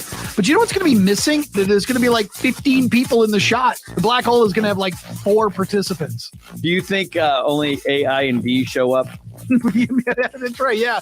AI and D. Right. That's the only ones they got. Like, yeah, it's all we can fit in. Yeah. Social distancing. Both R's. S is out. Both R's are gone. They wouldn't let them in the stadium. Which quarterback is going to shush the crowd? That's what I was wondering. Which quarterback is going to have the guts to go up to a crowd and go, quiet?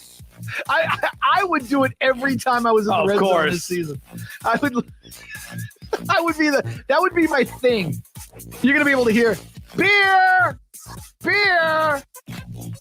Which one of you 5 want beer? Yeah, I'm over here. Yeah, all right. It's gonna be a walk, but it'll be fine. I'll get there. Wake Up Call with Tony D and Ron Culver. Weekday mornings. Game Time Decisions. I'm Gabriel Morency, inviting you to join me and the Raging Redhead, Cam Stewart, weekdays at 6 Eastern on SB Nation Radio, the loudest station in the nation. No games, no problem. We've got your back. Weekdays at 6. We throw it down. Best bets, props. If they're playing, we'll find a number on it. Bring it. Weekdays at 6. SB Nation Radio. Game Time Decisions. Game Time Decisions with Gabe Morency and Cam Stewart. Weekdays at 6 p.m. Eastern. Into the night.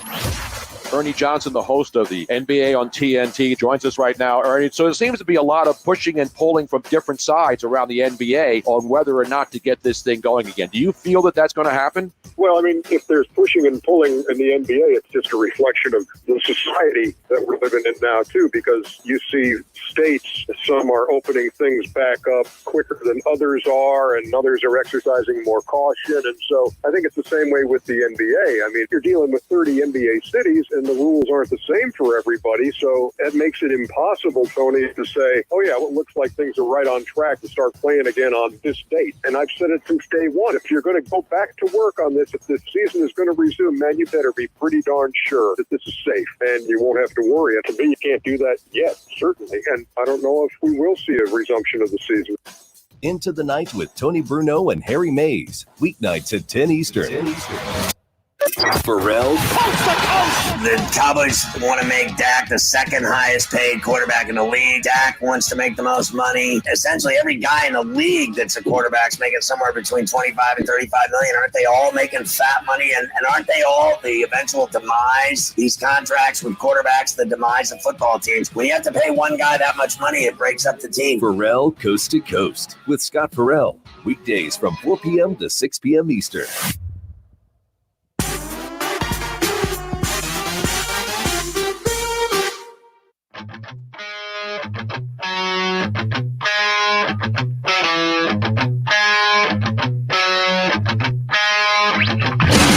You're listening to The Jake Asman Show, presented by Rocket Mortgage by Quicken Loans. Live from the O'Reilly Auto Parts Studios, here's Jake Asman.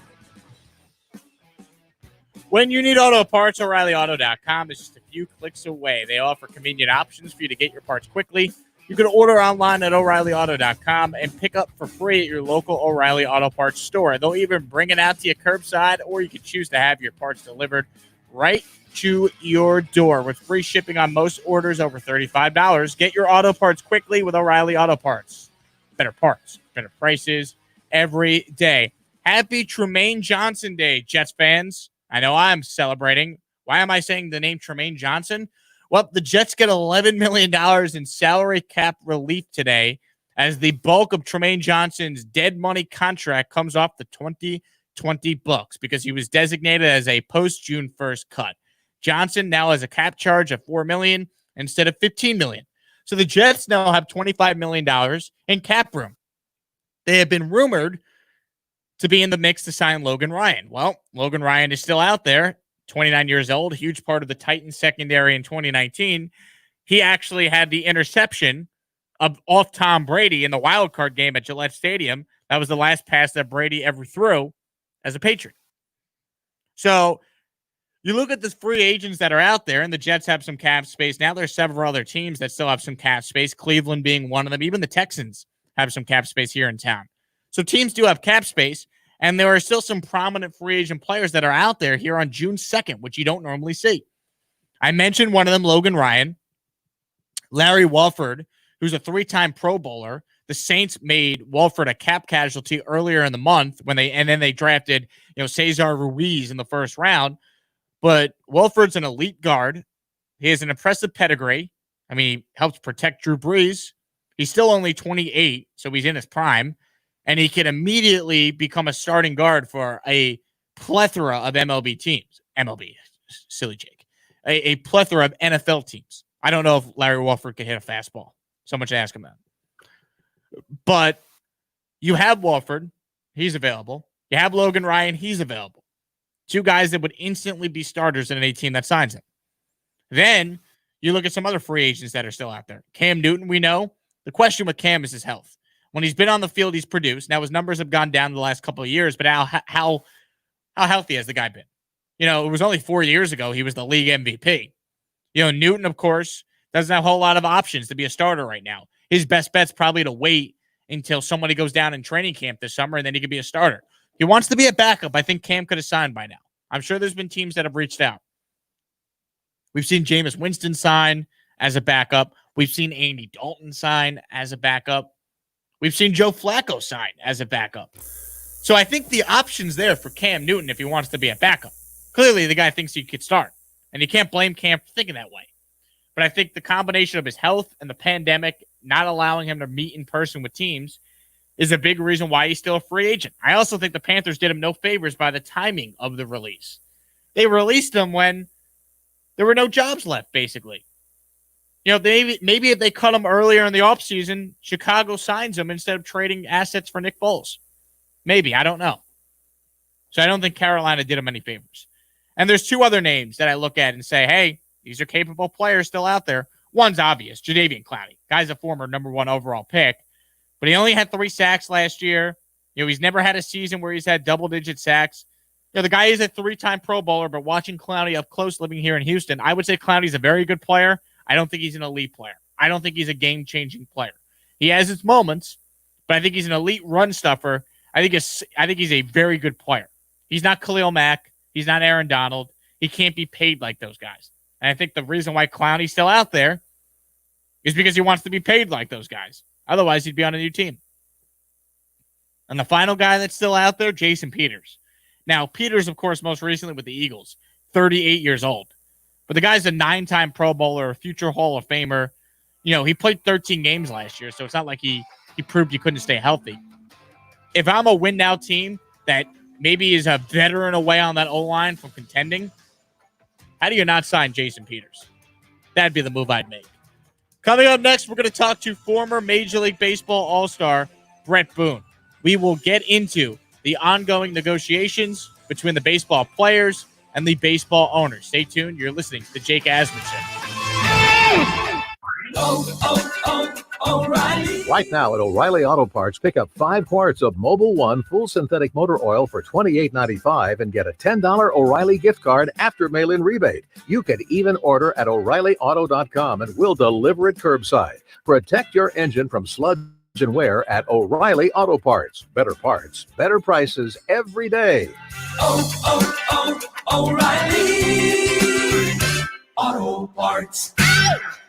These are unprecedented times, which are causing a lot of stress and financial worry for millions of Americans. But here's some good news. If you owe back taxes to the IRS, Optima Tax Relief can reduce the stress in your life by helping you resolve your tax debt right from the safety of your own home. Make no mistake, you don't want to ignore the IRS right now. They can take your paycheck and everything you work so hard for. But with Optima on your side, you may qualify for help that saves you thousands. Their tax professionals specialize in the Fresh Start Initiative, one of the biggest breaks the IRS has ever offered. Optima is A+ rated with the Better Business Bureau and has resolved over $1 billion of tax debt for taxpayers across the nation. So now's the time. For tax help you need, for tax help you trust. Call Optima now for a free consultation. Call 800-730-2885. 800-730-2885. 800-730-2885. Optima Tax Relief.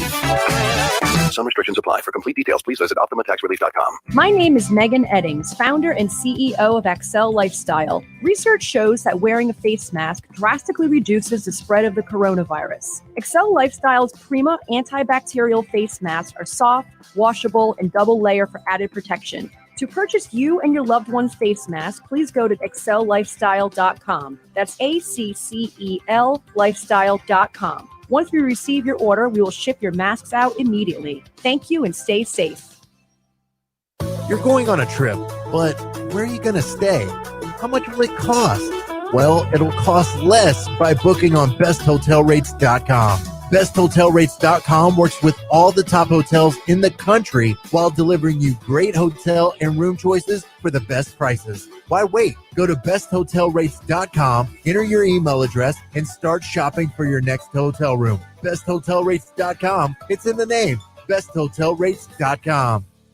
Jay Farner here, CEO of Rocket Mortgage. Making the right financial decisions has never been more important. When you turn to Rocket Mortgage, we can help guide you to those right decisions now when they matter most. Mortgage rates are near historic lows, so now is a great time to call 8338-ROCKET. And if you need some extra money, a cash-out refinance could give you that financial boost you're looking for. Call today at 8338-ROCKET or go to rocketmortgage.com to learn more. Call for cost information and conditions. Equal housing lender. Licensed in all 50 states and MLS number 3030.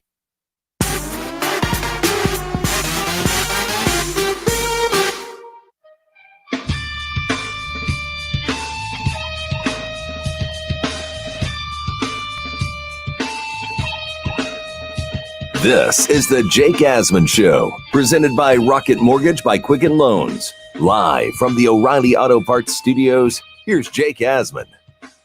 We continue here on a Tuesday morning. Jake Asman with you till the top of the hour on SB Nation Radio. We spent plenty of time this morning talking about the latest with the possible return for Major League Baseball. The owners and the players still trying to hammer out the financial agreement so we could see some baseball in 2020. So I thought it'd be a really good idea to get a player's perspective on the ongoing negotiations. And there's nobody better than a former MLB All-Star. So we head out to the Progressive Guest Line right now. We bring on three-time MLB All-Star and 14-year MLB veteran Bret Boone. Bret, Jake Asman here in Houston. Thanks so much for a few minutes this morning, my friend. How are you? Hey, Jake. Doing well. So I want to get to the negotiations and get your perspective on everything, but I have to ask, what has this been like for you? Because you're used to being at the ballpark and watching games. I know your son's a player as well, and obviously your brother's managing the New York Yankees. So what is this quarantine period of your life been like, Bret? Oh man, I think we've all got our stories. Just kind of ready to get back into real life. But it's been interesting. I've spent a lot of time with family in close quarters, and I'm sure we all are feeling that at this point. But there's been a lot of positive. A lot of time I get to spend with like my oldest son, who normally right now is in the middle of his college season. I've got to hang out with him a lot, and that's been a positive. But everybody's ready to kind of get back to their everyday life and moving forward. So I'm definitely looking forward to it. We're starting to open up here in California decently now. So let's get it going. I'm with you there. As far as baseball goes now, they have to come to terms on an agreement. From a player standpoint, do you ultimately think that the two sides, ownership and the MLBPA, will be able to come to terms on a deal? Deep down, I do. I think they're going to do it. I think, there's a lot of variables that go into this, and from a fan's perspective, I can see frustration. No fan wants. I've been through this. I've got a lot of experience in this. I was a rep for the Cincinnati Reds in '94, and I watched the owners walk out and then eventually cancel the World Series on us. So I know what behind the scenes look like. I know from a fan's perspective, they don't really care about all the back and forth. They just want to see they want to come home from work and see their favorite team on TV. So I look at it from a player's perspective, and you've got to, going through this, it's big business, and whether you like it or not, that's kind of the elephant in the room. You got to deal with that. I think that you got to pick your spots. As far as what are you willing to fight for? What are you willing to go to the mat for? This isn't a basic agreement negotiation. For example, that would extend 7, 8, 9 years, things we've done in the past. This is something to get back. It's kind of a Band-Aid. It's a half season. It's an 82-game schedule that's proposed. And it's something to get us to the next year. I think baseball, from a player's perspective, I look at it as it could be a great positive thing for the game. It could be a part of healing the nation. Kind of baseball comes out of it. I think there's a lot of positive things for baseball that could be attained from this. At the same time, I understand the players' perspective. I'm a players guy. I was a union guy. I understand what it's like when they come in and they give you that first offer, and it's horrible. But it's negotiations like anything else in life. And I think you got to pick your battles. I think at this point, you've got probably about a week before you're kind of on a time frame where you got to get to spring training. You need 3 weeks, and they want to start by July 1st. So you're on a little bit of a time crunch. And I think they're going to find a way to do it. But we'll see. It's the ugly part. It really is. But unless you're going through it before, it can be pretty vicious in those rooms. Bret Boone joining us here, former baseball all-star, joining us on the Progressive Guest Slide here on the Jake Asman Show. Bret, my biggest issue with the negotiations has just been it's played out publicly, and to me, it's such a bad optic with what's going on in our country with obviously now the riots and whatnot, but even before that, 100,000 Americans have died from this virus, and 1 in 5 Americans are out of work, and I just think the common fan can't sit here and and relate to these millionaires arguing with the billionaire owners. No, I think you hit it on the head right there. I think as players, especially as young players that haven't been through this before, and in today's game with Twitter and all the social media, if you've got 800-900 big league players, for the most part, everybody's going to stay quiet, but you're always going to have some. It's tough to control 950 guys and say not one of you break ranks. My advice to the players, because I've done this, I've been in this position, I've said some things I wish I wouldn't have said. Shut up. Nobody wants to hear about it. Like you just pointed out, it's a bad look. It's a bad optic talking about, I'm going to get mine, or I got to get paid this or that. Nobody cares. That guy, like I said, that guy sitting at home, he just wants to see his favorite team on the screen. He doesn't care about your millions of dollars. And as a player, we have a short term to make a lot of money. These are the best players in the world. So I understand that there needs to be some fairness to them. Here's what I was talking with my dad the other day about it. I think the best scenario is if the players can plug their nose and take a bite and the owners plug their nose and take a bite, I think they got a good deal. Does that make sense? Saying both of them walking away going, that wasn't the best deal. I think if both sides say that, then I think you got a deal that both sides can live with. This is a half season. You can do a lot of positive and PR for the game of baseball, not only in the United States, but globally. And once this is over, you have a postseason, you finish it. There's goodwill going into next season. Now you're back to normal. You go to spring training with your guaranteed contracts. Everybody gets their service time. People don't realize guys got to play. These players need to play. These 2+ year guys, service time wise, need to be 3+ year guys next year. So they can go to arbitration. These 5-year players want to be 6-year players, so they're free agents next year. So I think they've got to find a way fairly. And for the guys that are veteran star players that are making $20-25 million, I know it's kind of surreal to say those kind of numbers, but they need to be treated fairly as the guy making $1 million, if that makes sense. So I think that's what the players want it per game basis, to be paid per game. I think there's something in there. The numbers guys got to find a way to work something out. And going into the season, let's say there's no fans. Okay, there's a plan for no fans, but 2 weeks into the season, if the government says, hey, fans can go to the game, okay, well, players get a part of that too. There's got to be a middle ground in there that the numbers guys behind the scenes can work out. So like I said, everybody can kind of plug their nose, not feel like they got a great deal, but not feel like they got screwed either. And if they both can do that for the good of the game and to get this half season in, I think it's going to be positive going forward in the future in negotiations, and really positive for the game. Bret Boone joining us on the Progressive Guest Line, of course, former baseball all-star, 14-year career in the major leagues. I thought you made some great points there just about getting a deal done. Say they do get a deal done, though, Bret. I mean, how long do you think these players are going to need to get ready for a season? Is 3 weeks enough time? Do they need more than that? Are they starting from complete zero because the season's been shut down for so long? How long do you think it will take these guys to be ready to play Major League Baseball? Well, I think it's 2020. These players, the current modern day athlete, from a diet standpoint to a gym standpoint, these guys are keeping in shape.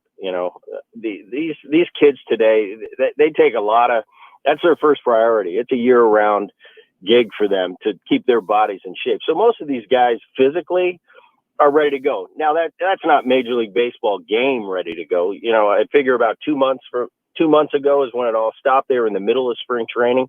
I would think for these, especially the pitchers, the guys that got to go every 5th day, they're going to need their reps. So you're going to need, I think, 3 weeks of spring training.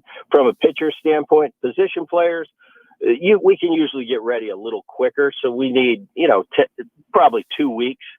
But we need our pitchers with us. So I think realistically, you're going to need 3 weeks. So you're going to need to be starting going into the second week. In about a week from now, they got to be going to camp hit that July 1st deadline if that's the deadline for them to get started. I think the owners on the other side, they're thinking about things that probably we're not thinking about. The football season starts.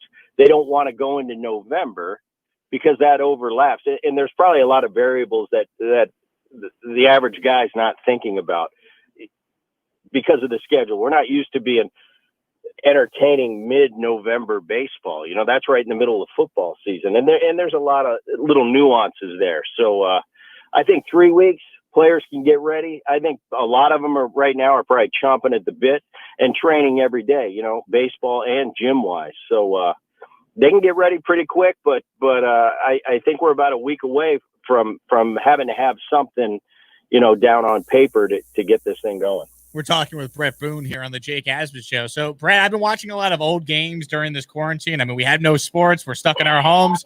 I've been, flipping through the channels, and I happen to be watching the 2003 ALCS Game 7 between the Yankees and the Red Sox, better known as the Aaron Boone game. And when I forgot about that incredible moment, and of course I'm a diehard Yankee fan, so it's one of the great moments of my life. You were in the booth, calling the game on Fox during that moment. How special was it to not only be there, but you're a part of the broadcast as your brother hits one of the most dramatic and historic home runs in the history of the game? Yeah, I remember that broadcast, and I was a current player, and I was really careful about not saying too much. When you're a current player versus a former player, it's different being up there in the booth. You got to be careful how critical you are. I remember there was a big controversy in that series with Pedro drilling somebody. And the first question is they put it on me. Now I'm in the middle of my prime playing days, and they're saying, well, Bret, did Pedro mean to hit him on purpose? First thing goes through my mind is, I got to face this guy in a couple months, and I know he's down in the clubhouse watching what I'm going to say right now. So that was kind of interesting for me. But I remember the night before, my brother was having a horrible series. Let's just be honest about it. And I remember going into his apartment in New York.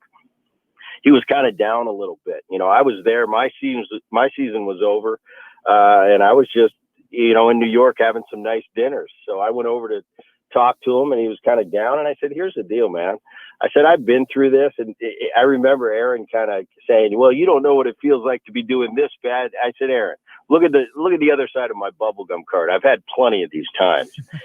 And I just remember trying to be a big brother right in the moment and saying, listen, tomorrow you might turn a big double play. You might hit a sac fly. You might steal a big base. And the next thing you know, you guys are going to the World Series, and this horrible series you have right now, nobody's going to remember this. So remember that, the little things. And the next day I went to the ballpark, and he wasn't in the lineup. And I remember thinking how that feels, and it's not a very good feeling. He comes on deck. He's got the knuckleballer, and he steps up and he hits that home run. And I remember just kind of being in awe and feeling so good for my brother. At that moment, what that must have felt like, especially everything he was going through. He just hit one of the biggest home runs in the history of the game. So I was I remember not saying much. And I remember the producer being in my ear saying, what are you going to do? Are you going to say something? And I that's naturally what I was thinking. And then he said, hey, yeah, less is better. Less is better. And it wasn't something premeditated. It was something, that's just how I felt right there. I was just kind of overwhelmed, not tearing up, but that emotion of, wow, this is pretty cool. And I just soaked up the moment. I remember going down after the game. And one thing I never did is go into that enemy's clubhouse. And I had a lot of respect for that Yankee team and those teams of that era. But I would never walk into their clubhouse. But that particular night, I made an exception.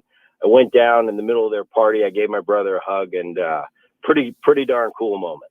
Unbelievable. The great Bret Boone, kind enough to give us a few minutes here on the Jake Asman Show. Of course, former MLB All-Star, 14-year MLB career, and gave some great perspective on everything going on with baseball and the ongoing negotiations between the owners and the players. Bret, this was a ton of fun. Thanks so much for a few minutes, and hopefully the next time we talk, we can actually be breaking down some real baseball and talk about your brother's team. That sounds good. Thanks, Jake. Bret Boone joining us there on the Progressive Guest Line. Of course, you can quote, buy, and save on your home insurance with Progressive's new Home Quote Explorer, only at Progressive.com. Pushing the odds with Matt Perrault. Tim Brando on Twitter to follow him, joining us on the Progressive Guest Line. People are saying without students on campus, you can't play college football. We can thank Mark Emmert for opening his mouth and inserting foot. Mark Emmert has no jurisdiction really over college football, but there's a little thing called the 1984 Supreme Court lawsuit won by the universities of Georgia and Oklahoma that forced the NCAA out of the financial realm of college football. It's like the guy in the California system making this sweeping statement about nothing but online classes later in the year, and he's making the decision with data in May. These guys that just want to see their names in print making bold decisions that they don't have to make, they illustrate what happens with misuse of power. And the real leaders are doing the right things behind the scenes, and then they'll make their splash when the time comes. And I'm telling you, I think that time will be sometime next month. Pushing the Odds with Matt Peralt. Weekday afternoons from 1 to 4 Eastern on SB Nation Radio. Introducing AutomotiveMap.com, a brand new website for anyone interested in what's happening in the world of automobiles. From reviews on the latest vehicles to vintage rides to tips on keeping your family safe on the road, AutomotiveMap.com has something for you. If you love cars, trucks, and SUVs, and the amazing technology hitting your favorite showroom, check out the brand new AutomotiveMap.com. The Jake Asman Show. Adam Schefter joining us. How big of an advantage do you have during the football season when you're playing in your fantasy league and you're getting the inside scoop on the injury report before anyone else has? Not as big as you think. I remember one time a head coach, Tim Hasselbeck, was playing Matthew Berry. I needed Tim to beat Matthew to make the playoffs. And I had a coach tell me, hey, this wide receiver's going to have a big game today. And I called Tim. I'm like, hey, this guy's on the waiver wire. Go pick him up. And he's like, okay. I said, get him in your lineup today against Matthew. We need a win. And on one of the very first plays of the game, the team threw a long pass to the guy. Guy dropped the pass. Guy was benched. Didn't play again. So I always say, the more you know, the less you know. And I found that to be true over and over and over again, where you hear, oh, boy, this guy's a big part of the game plan, or we're planning on featuring this guy. And sometimes it's right, but a lot of times it's not. So when you ask what kind of advantage I have, I say not as big as you think. The Jake Asman Show. Weekday mornings from 9 to 11 Eastern. Into the night.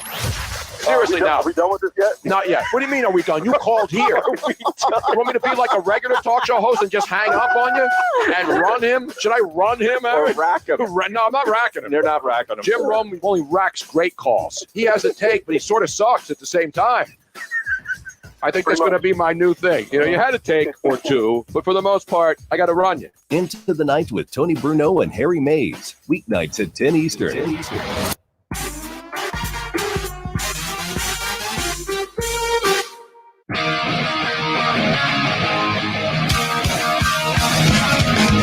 You're listening to The Jake Asman Show, presented by Rocket Mortgage by Quicken Loans. Live from the O'Reilly Auto Parts Studios, here's Jake Asman. This hour of The Jake Asman Show right here on SB Nation Radio has been presented by Rocket Mortgage by Quicken Loans. Rocket Mortgage is with you every step of the way to provide a seamless mortgage experience. Wow, what a great spot that was with Bret Boone, from talking about going negotiations from a player's perspective, basically saying, hey, players, I've been there, but shut up. Nobody wants to hear it. I mean, that was great. Great stuff from Bret Boone. Then obviously, getting into the Aaron Boone home run that his brother hit in the 03 ALCS was pretty unbelievable how he told the story about his, meeting with his brother the night before at his apartment and going in the clubhouse afterwards. Really good stuff there from Bret Boone. Final story to hit on here as we wrap up the show. Yesterday, myself and many others crushed the Washington Nationals owner, Mark Lerner, for trying to stifle his minor league players their $400 a week stipend. Basically saying, we're only going to be able to pay you $300 a week. Sorry, we need to save money. When the guy is worth $2.1 billion. Well, the Nationals have reversed course. They told their minor leaguers that they're going to receive their full weekly stipends of $400 through June. And that's how it should be. Because you're talking about a couple $100 to your minor leaguers. Stop being cheap. Do the right thing. We'll be back tomorrow, 9 a.m. Eastern.